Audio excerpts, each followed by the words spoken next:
अफगानी बोटी आ गई थी। ये जी अफगानी बोटी इसके साथ ही है। अच्छा जी, अफगानी बोटी भी आप देख रहे हैं, ज़बरदस्त किस्म की अफगानी बोटियाँ बड़ी है, पूरी 1 दर्जन बोटियाँ हैं। इसको ट्राई करते हैं। सबसे पहले हम डालते हैं इसका मसाला, उसी के बाद ही जो है ना ये मज़ा देंगे। ये देखें।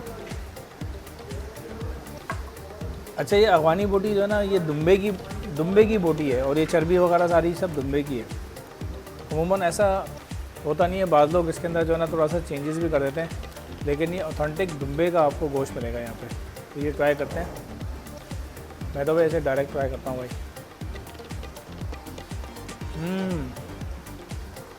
भाई वाह, फुल नमकीन जायका है, जिसको आप कह लें कि अफगानी जो बोटी होती है ना, इसकी जो ब्यूटी होती है, इसका जो जायका होता है वो यही होता है कि इसके अंदर मसाले ना लगाएं, मसाले के बगैर ही सिर्फ नमक पे ही बनती है और बिल्कुल वही जायका आ रहा है, बेहतरीन है।